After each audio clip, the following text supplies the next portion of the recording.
Hello everyone, welcome to Just Feel Bio. Today we discuss about digestive gland. The digestive gland associated with the alimentary canal include the salivary gland.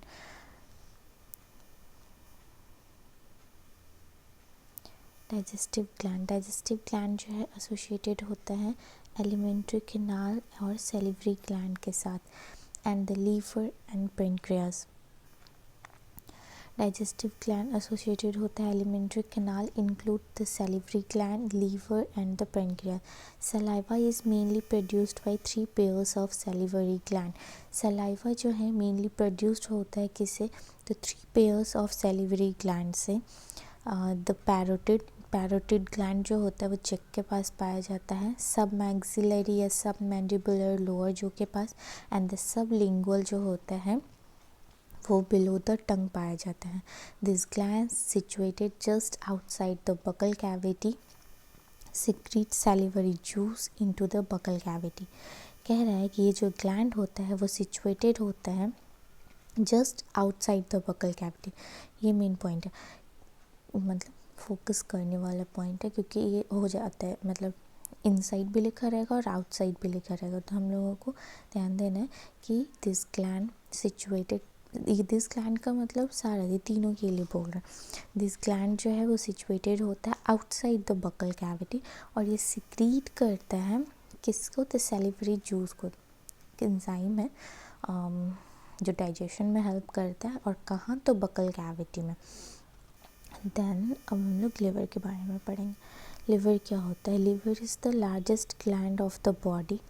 ये liver सबसे largest बड़ा gland है body का, जो wait करता है about 1.2 to 1.5 kg in an adult human में. ये जो लिवर है इसका वेट कितना होता है? तो 1.2 to 1.5 kg in adult human. It is situated in the abdominal cavity. Liver situated कहाँ होता है? तो एब्डोमिनल कैविटी में. कहाँ? ये सारे लोकेशन ही बताया जा रहा है. जस्ट बिलो द डायफ्राम होता कहाँ है? तो जस्ट बिलो द डायफ्राम होता है एंड हैज़ 2 lobes. एंड जो लिवर है उसका 2 लोब होता है. First of all liver largest gland है बॉडी का, ठीक है, जिसका वेट 1.2 से 1.5 kg है एडल्ट ह्यूमन में. इट इज़ सिचुएटेड, ये सब भी ध्यान रखना कि एडल्ट ह्यूमन बोल रहा है या फिर वो मतलब बेबी बोल रहा है, मतलब कौन सा मतलब फोकस्ड लाइन है ये सब. It is situated in the abdominal cavity. ये सिचुएटेड कहाँ होता है? तो एब्डोमिनल कैविटी में. कहाँ? तो just below the diaphragm and has a 2 lobes. The hepatic lobules are the structural and functional unit of liver. जो हेपेटिक लोब्यूल्स होता है वो स्ट्रक्चरल एंड फंक्शनल यूनिट है लिवर का.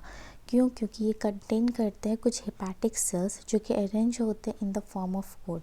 कहने का मतलब है कि हेपेटिक लोब्यूल जो है, पहले तो क्वेश्चन यहाँ आ सकता है कि स्ट्रक्चरल एंड फंक्शनल यूनिट जो होता है लिवर का वो क्या है? तो हेपेटिक लोब्यूल है. हेपेटिक लोब्यूल क्या कंटेन करता है? हेपेटिक सेल कंटेन करता है. और ये जो हेपेटिक सेल है किस फॉर्म में अरेंज्ड होता है? तो कॉर्ड्स के फॉर्म में होता है. ये बस बुक नहीं रीड करवाया जा रहा है, यहाँ बस क्वेश्चंस किस लाइन से कैसे बन के आएगा वो बताया जा रहा है. Each lobule is covered by a thin connective tissue set called the Gleason's capsule. और जब लिवर भी कवर्ड होता है एक कनेक्टिव टिश्यू से, तो ध्यान फिर क्या रखना है कि थिन से होता है, देख सकते हैं. देन लिवर जो है कवर्ड होता है एक थिन कनेक्टिव टिश्यू से, जिसे हम लोग क्या कहते हैं? ग्लेसन्स कैप्सूल. ग्लेसन्स कैप्सूल नाम है उस लेयर का. The bile secreted by the hepatic cells passes through the hepatic duct. जो बाइल होता है वो सिक्रीट होता है हेपेटिक सेल से और फिर हेपेटिक डक्ट से होते हुए स्टोर्ड एंड होता है and is stored and concentrated in a thin muscular sac called gall bladder. Bile secrete कहाँ से होता है? बाइल सिक्रीट होता है हेपेटिक सेल्स से. हेपेटिक सेल्स क्या होता था? लिवर के सेल्स होते थे. फिर पास कैसे करता है? तो हेपेटिक डक्ट से पास करता है. और फिर इस बाइल स्टोर्ड कहाँ होता है? बाइल जो है स्टोर्ड होता है और कंसनट्रेटेड कहाँ रहता है? एक सैक में. उस सैक का नाम है गॉल ब्लैडर. और फिर यहाँ गॉल ब्लैडर जो सैक है वो थिन है या थिक है, तो दैट थिन होता है, ठीक है। The duct of gall bladder के डक्ट को हम लोग सिस्टिक डक्ट भी कहते हैं, along with the hepatic duct. जो डक्ट होते हैं गॉल ब्लैडर का डक्ट, जिसको कि सिस्टिक डक्ट कहते हैं, वो अगर हिपैटिक डक्ट किसको कहाँ, हिपैटिक वर्ड का मतलब, हिपैटिक का मतलब लिवर होता है। हिपैटिक डक्ट के साथ from the liver forms the common bile duct. तो अब कॉमन बाइल डक्ट किसको बोलेंगे, कॉमन बाइल डक्ट होगा जो गॉल ब्लैडर का डक्ट होगा, जिसे कि सिस्टिक डक्ट भी कहते हैं, और जो हेपैटिक डक्ट यानी गॉल ब्लैडर डक्ट और हेपैटिक डक्ट को एक साथ हम लोग कॉमन बाइल डक्ट कहेंगे। The bile duct and pancreatic duct open together in the duodenum. ये फिर क्वेश्चन यहाँ से पूछा जाता है कि bile duct and pancreatic duct open कहाँ होता है। तो bile duct and pancreatic duct दोनों साथ में ओपन होता है ड्यूडेनम में, as the common hepatopancreatic duct. यानी हिपैटोपेनक्रिएटिक डक्ट में कौन कौन आ गया, क्या बोला, बाइल डक्ट और pancreatic duct open together in the duodenum, bile duct भी और पेनक्रिएटिक डक्ट भी एक साथ ओपन होते हैं ड्यूडेनम में, जिसे हम लोग कॉमन हिपैटोपेनक्रिएटिक डक्ट कहते हैं। और कॉमन हिपैटोपेनक्रिएटिक डक्ट जो है वो गार्डेड होता है स्फिंक्टर से, जिसको स्फिंक्टर ऑफ ओडाई कहते हैं। हिपैटोपेनक्रिएटिक डक्ट जिस स्फिंक्टर से गार्डेड होता है उसको हम लोग स्फिंक्टर ऑफ ओडाई कहते हैं। The pancreas is a compound, pancreas एक ऐसा कंपाउंड है जो कि एक्सोक्राइन भी है और एंडोक्राइन भी है। Elongated organ situated between the limbs of C shape duodenum. Pancreas एक कंपाउंड है जो कि एक्सोक्राइन भी है और एंडोक्राइन भी है, और एलोंगेटेड ऑर्गन है जो कि सिचुएटेड होता है between the limbs of the C shape duodenum.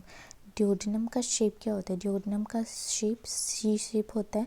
और पेनक्रियाज पूछ सकते हैं ऐसा कौन सा ऑर्गन है जो कि एक्सोक्राइन भी होता है और एंडोक्राइन भी होता है। तो पेनक्रियाज है जो कि एक्सोक्राइन भी होता है और एंडोक्राइन भी होता है, और सिचुएटेड कहाँ होता है, between the limbs of the C shape duodenum.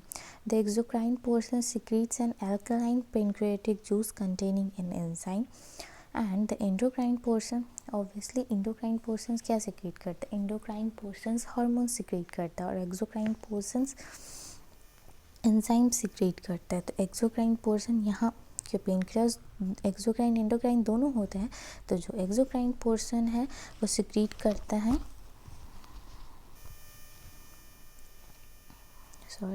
Exocrine portion secrete करता है alkaline pancreatic juice containing enzymes, और एंडोक्राइन पोर्शन तीन चीज़ सिक्रीट करता है, hormone, insulin and glucagon. Hormone, insulin and glucagon. इस वीडियो को सुनने से पहले, सुनने के टाइम मेरा एडवाइस होगा कि just close your eyes and listen. इससे क्या होगा कि आप लोग बुक नहीं देख रहे होंगे, और आपको जब फिर एक बार रीड करने के बाद जब हम क्वेश्चन फॉर्म में पूछ रहे हैं तो फिर आप आंसर कर पाएंगे।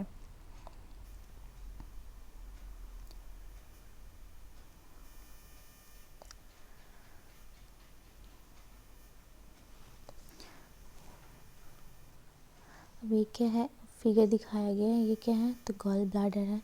ये डक्ट जो कि गॉल ब्लैडर से जो डक्ट आ रहा है, डक्ट जनरल वर्ड में जैसे हम लोग के घर में कोई छोटा छोटा पाइप्स होता है उसको बोलते हैं। तो डक्ट फ्रॉम गॉल ब्लैडर है, और ये क्या है, डक्ट्स फ्रॉम लिवर है, और ये दोनों आपस में मिलके क्या बना रहा है, कॉमन हिपैटिक डक्ट बना रहा है। और फिर कॉमन हिपैटिक डक्ट से आगे बढ़ा तो कॉमन बाइल डक्ट।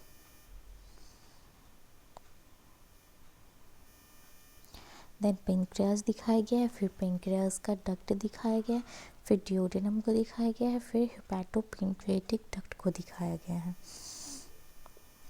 अब हम लोग डाइजेशन ऑफ फूड पढ़ेंगे। प्रोसेस क्या होता है, मतलब क्या क्या मैकेनिकल प्रोसेस होता है और क्या केमिकल प्रोसेस होता है. Digestion of food. The process of digestion is accomplished by mechanical and chemical process.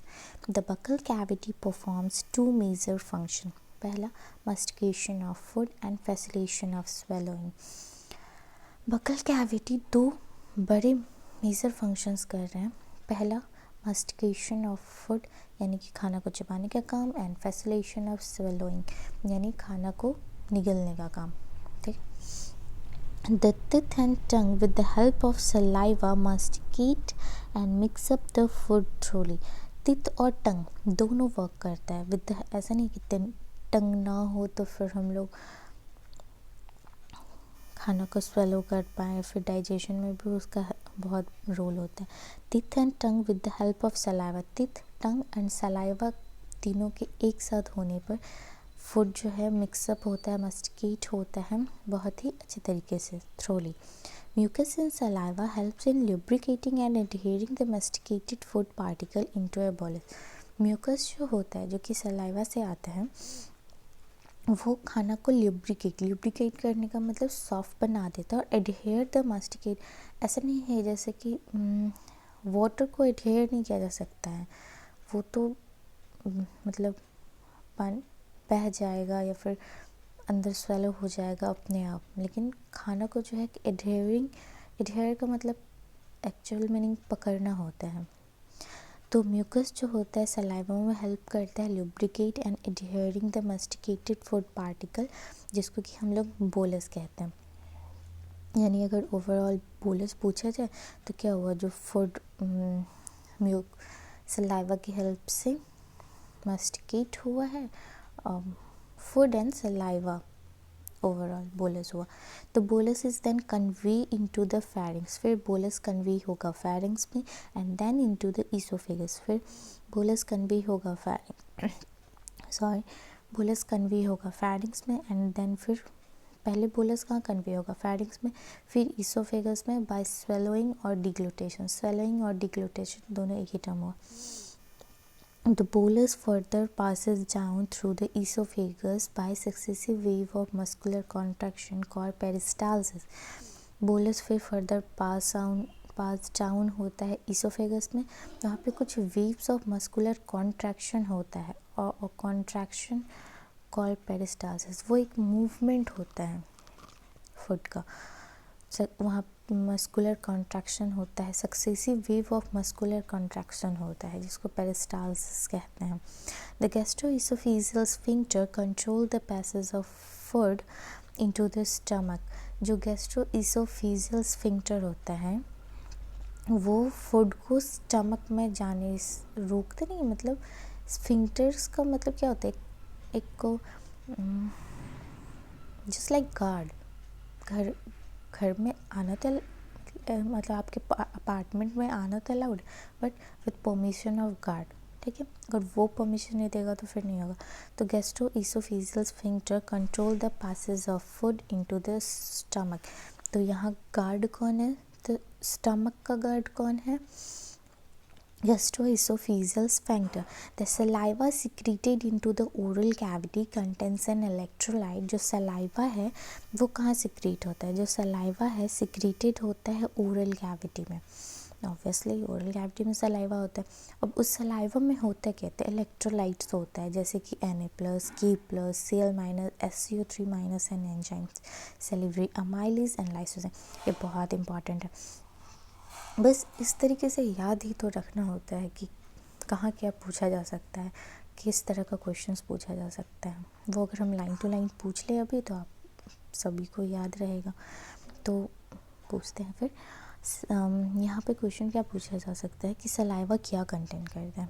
तो 3 चीज़ें करता है, नॉट 3, 4. ओके, सलाइवा कंटेन करता है पहली बात सारा इलेक्ट्रोलाइट. तो इलेक्ट्रोलाइट कौन सा, Na+, K+, Cl-, SCO3-. Second one is enzyme and third one is salivary amylase and fourth one is lysozyme. Okay. The chemical process of digestion is initiated in the oral cavity. Digestion का process तो oral cavity में ही start हो जाता है lysozyme की help से, by the hydrolytic action of carbohydrate splitting enzyme. Carbohydrate को तोड़ पहली बार कार्बोहाइड्रेट को कौन तोड़ा? पहली बार कार्बोहाइड्रेट को तोड़ा carbohydrate splitting enzyme that is salivary amylase तोड़ा। यानी अगर कहीं कोई क्वेश्चन दिया उसके ऑप्शंस में दिया उसके ऑप्शंस में आंसर सैलिवरी अमाइलेज, ओके, और वो लिखा नहीं कि सैलिवरी अमाइलेज, वहाँ लिख दिया कार्बोहाइड्रेट स्प्लिटिंग एंजाइम, तो हम लोगों के माइंड में ऑब्वियस होना चाहिए कि carbohydrate splitting enzyme is salivary amylase. Okay, about 30% of starch is hydrolyzed here by this enzyme. 30% starch तो हाइड्रोलाइज्ड हो जाता है यहीं पे by this optimum pH 6.8, यानी माउथ का pH 6.8 होता है, इसलिए इस पे टूट जाता है इनटू डाइसैक्राइड। स्टार्च टूटता है पहली बार किस चीज़ पे? डाइसैक्राइड में, डेट इज़ माल्टोज। यानी माल्टोज क्या हुआ? एक डाइसैक्राइड हुआ। यानी माल्टोज क्या है? एक डाइसैक्राइड। शुगर का टाइप होता है मोनोसैक्राइड, डाइसैक्राइड, तो उसी तरह का ये एक टाइप है। ये बायोमॉलिक्यूल्स में पढ़ेंगे।